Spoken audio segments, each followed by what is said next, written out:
Muy buenas noches y bienvenido a un nuevo programa de debate este día miércoles 11 de junio. Hay un tema que sin duda es un tema que está previsto para ser este año uno de los temas principales de discusión, pero que ya empieza a entrar en una recta final porque ya empiezan a soltarse más o menos las ideas de cada lado, y es el tema de la reforma de pensiones.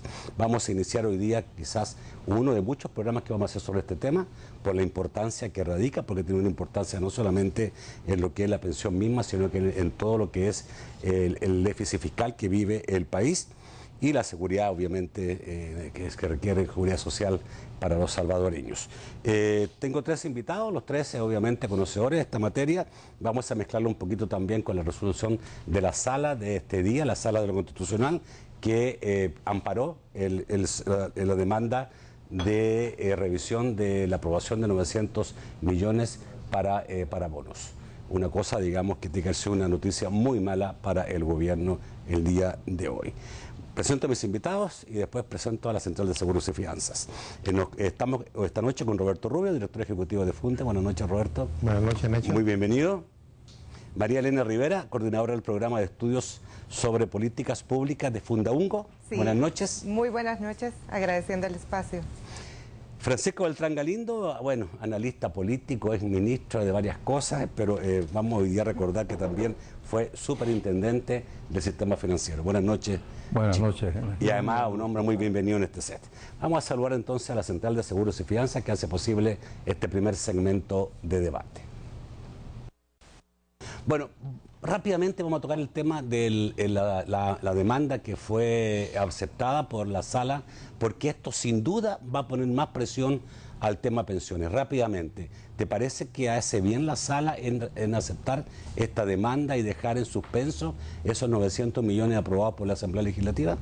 Mire, si se apega a derecho, entiendo que sí, porque la manera, es decir, el procedimiento que se siguió para la aprobación de ese, autorizando ese préstamo de los 900 millones, no solo porque se hizo bien a la carrera y todo, sino que la forma de poner a un diputado suplente en lugar de la diputada Salgado, pero no era el suplente de la diputada Salgado, sino que era suplente de otro diputado. Entonces, ahí sí que hay, indudablemente, si tú te apegas a derecho, algo que no es ¿A tu juicio había correcto. elementos suficientes para que la sala amparara? Sí. Ok, crea un problema grave al gobierno. Crea un problema serio, porque acuérdate que aquí vivimos casi coyol, como dice, coyol comido. Voy a ir rápidamente con este tema para entrar al otro que es importante. ¿Alguna reacción sobre esto? Bueno, realmente que no se puede seguir postergando esta reforma fiscal integral que debe abordarse en el gobierno para evitar seguir cayendo en este tipo de situaciones, ¿Chico? definitivamente. Bueno, primero hay que decir que no hay amparo, lo que hubo es aceptación de demanda. Entonces lo que se ha hecho es una suspensión de los efectos del acto reclamado. Lo que la sala dice es que hay dos argumentos y que posiblemente alguno de esos, posiblemente, o los dos, pudieran ser inconstitucionales, pero no lo ha aseverado. Entonces lo que simplemente ha dicho, lo voy a estudiar porque pareciera que sí hay o puede haber una violación del derecho constitucional, y entonces dice, mientras lo estudio, suspendo que se hagan negociaciones con estos 900 millones. Ayer fueron negociados 100 millones, pero no se han liquidado, que se iban a liquidar, entiendo yo, es una técnica de la bolsa el día de mañana. Me parece, por la resolución de la sala, que deberían igual suspender la liquidación de estos 100 millones. Bueno, complicado para el gobierno no contar con esos 900 millones lo más pronto posible. Está anunciado claramente por parte del gobierno, va a haber una reforma de pensiones, son 400 millones anuales que el gobierno dice está soportando y que le crea un 12% más de déficit fiscal. Y la pregunta es, ¿qué tan importante es esta reforma? Y obviamente, ¿por qué? ¿Por qué esta reforma? Creo que es bueno explicársela a la gente, a juicio de ustedes, ¿por qué es necesario hacer esta reforma? Pero básicamente porque el sistema que tenemos, tal como venía desde antes del sistema antiguo, como las reformas que se hicieron, proyecta una situación de insostenibilidad, que pues ya alcanza acumulado, traído a valor presente, como dicen, oscilan los datos, pero pueden dar de 15.000 millones a 20.000 millones, ¿no? Que esa es la deuda que tiene el Estado con, digamos, todos los pensionados. Y que significa que 400 millones más o menos, poco más, anuales tiene que estar pagando a los pensionados actuales. Entonces tú tienes un problema además de largo plazo, de pagar, de hacer frente a esa deuda, y un problema también de corto plazo porque tienes que estar desembolsando 400 y tanto de millones, ¿no? Ahora, lo que sí hay que aclarar es que el déficit fiscal o los problemas que tenemos no es producto del tema de pensiones. Es decir, pensiones es un elemento que presiona ciertamente las finanzas públicas, ¿no? Pero los intereses, por decirte algo, que pagan por la deuda, ya alcanzan casi los 700 millones de dólares, es decir, mucho más que lo que tiene que desembolsar anualmente el gobierno. Es otro factor más de presión de la finanza. ¿Lo que se ahorran por los intereses que están pagando, te refieres? No, los 700 millones. No, estoy hablando de todo el total de la deuda que tenemos del país anualmente. Tenemos que pagar en el presupuesto, pues te aparece cerca de 700 millones. Entonces lo que te quiero decir que al año el gobierno tiene que desembolsar cerca de 700 millones como por pago de intereses de la deuda. En general, como 400 millones de lo que tiene que estar pagando, digamos, mensualmente durante un año a los pensionados. Entonces, en magnitudes, pues es más los intereses. Es decir, no es que hagamos una comparación y digamos, mire, es que el déficit fiscal del 4%, los 400 millones es el 2%, por lo tanto, la mitad del déficit, ¿verdad?, se debe a las pensiones. Entonces, los culpables, ¿verdad?, de todo esto son las pensiones. No es cierto, porque tú tienes otras deudas y otras responsabilidades del Estado y otros compromisos financieros que son, de alguna manera, están presionando las finanzas públicas. María Elena. Bueno, adicional al tema fiscal, que es el que muchas veces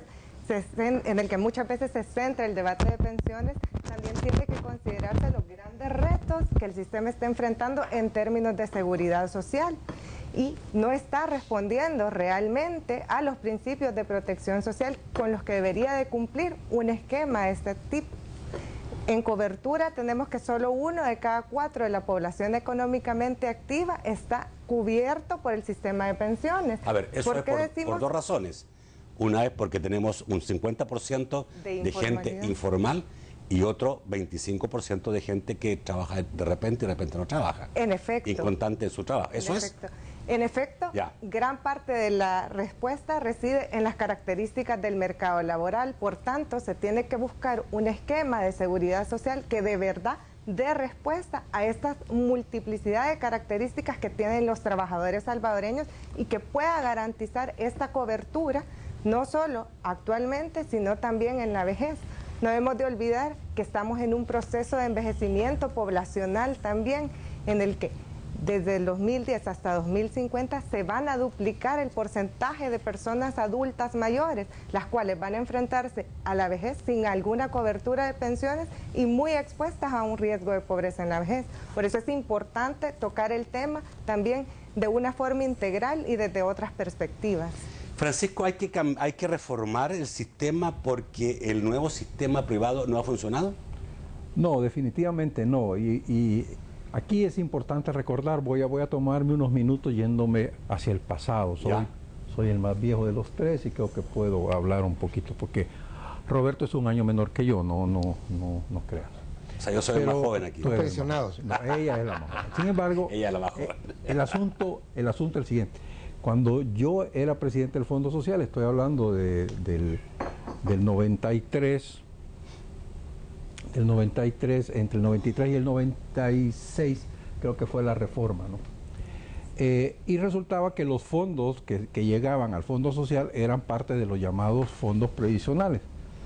Entonces hubo una discusión de si los fondos del Fondo Social se iban a ir a sumar a los fondos de los trabajadores para las pensiones, si se iban a ir directamente, si se desaparecía el fondo, etc. Por esa razón yo tuve que conocer bastante el detalle de cómo se estaban diseñando las cosas. Yo creo que el diseño del sistema nuevo de las AFP de capitalización individual empurece el bueno. Lo que pasó, y es que en estas cosas los salvadoreños siempre nos complicamos, estamos de acuerdo en el qué de las cosas, pero depende cómo definamos el cómo nos metemos en unos líos o no nos metemos en líos. Una forma de hacer la reforma era decir, todos los que entren nuevos al sistema laboral entran en el sistema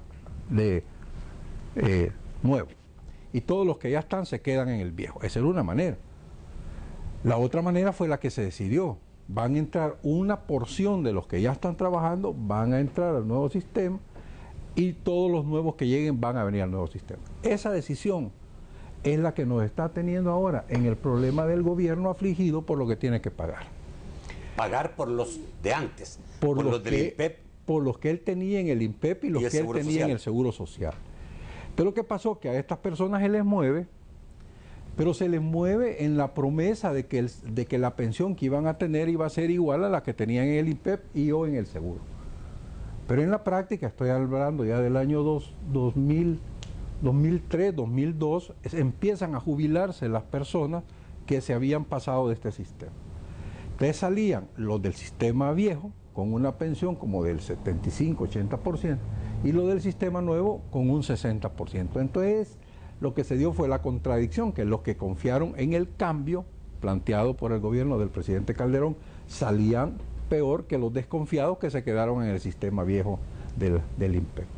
Eso generó el segundo problema, y es que entonces empezaron a revisar las cifras actuariales para ver si se podía igualar, porque había un certificado del Estado que le decía que a todos los que se habían ido iban a tener una base que el Estado cubriría para que sumados a sus ahorros tuvieran sus pensiones. Pero resulta que los cálculos no les daban para igualar las dos pensiones. Entonces dijeron, vamos a subir este certificado, y se habló de un certificado complementario. Pero resultó que aún el tal certificado complementario no cuadró, y la pensión de los del sistema, de los optados que le llaman, salían siempre más bajos que las que salían de los del INPEP. Entonces el gobierno siguiente, el gobierno del presidente Saca, dijo, bueno, ok, si esto es así, los igualo a todos. Y los iguala a todos y da el decreto 100, que es que todas las personas que salgan del sistema nuevo por la vía de los optados van a tener los mismos derechos que las personas que salgan del INPEP de por vida. Las cargas fiscal que implicó esas dos decisiones fueron importantes, es decir, ya se habían metido en un problema con haber dejado en disparidad los del INPEP versus los del nuevo sistema, pero en la medida que en lugar de igualarlos hacia la baja, se fueron igualando hacia la alta, los costos fiscales se empezaron a hacer. Entonces por eso es que ahora se dicen frases como que se privatizó el cobro, pero se socializó el pago, como quien dice, nosotros gobierno nos toca pagar, lo cual no es del todo cierto, porque los ahorros de las personas en su cuenta son los que sirven al inicio para pagar la pensión, y es hasta que se terminan los fondos de los privados que entra el gobierno con esa función del decreto 100 del 100%. O sea que aquí también hay bastante carga entre ideológica, mensajes confusos, que creo, en aras de la reforma integral que dice doña María Elena, que yo creo que deberíamos ser bastante más francos y bastante más transparentes para discutir este tema. Bueno, un corte, y voy a tener que preguntarle, digamos, si el sistema anterior estaba realmente colapsado y podía tener alguna posibilidad de seguir sobreviviendo, que el sistema de reparto, y si es posible hoy día tener un sistema de reparto que es diferente al sistema privado de pensiones. Ya volvemos.